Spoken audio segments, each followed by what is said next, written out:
एक माँ ने अपने बच्चे को इन वक्त बचा लिया। बस एक पल की देरी होती और एक बहुत बड़ी त्रासदी कट सकती थी। दरअसल दादी माँ ने बच्चे को बालकनी पर अकेला छोड़ दिया था। यह देखकर बेटे का दिल दहल गया। इस घटना के बाद उसने फैसला किया, अब माँ को अकेला नहीं छोड़ा जा सकता। और फिर उसने अपनी ही माँ को एक वृद्धाश्रम में भेज दिया। जब माँ को ले जाया गया, वो बेटे के आगे हाथ जोड़कर माफी मांगती रही, लेकिन बेटा अपने फैसले पर अडिग रहा। उसे क्या पता था यही फैसला उसकी माँ की मौत का कारण बनेगा। उस रात बेटे को बहुत पछतावा हुआ।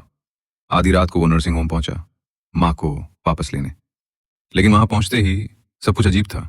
सारे कमरे चमचमाते हुए, एकदम साफ, जैसे वहां कभी कोई बुजुर्ग रहा ही ना हो। वो हैरान परेशान खड़ा ही था कि दूर से हंसी की आवाज आई। उसने एक दरवाजा खोला। अंदर कुछ जवान लोग बैठे थे। तभी एक नर्स उसके पास आई। उसे कहा, मैं अपनी माँ को वापस ले जाना चाहता हूं। नर्स ने मना कर दिया। अब उसके पास कोई रास्ता नहीं बचा था। वो चुपके से नर्सिंग होम में घुस गया, माँ की तलाश में। तलाश करते करते उसे एक छुपा हुआ रास्ता मिला। वो अंदर गया। वहां बहुत से रहस्यमय दरवाजे थे।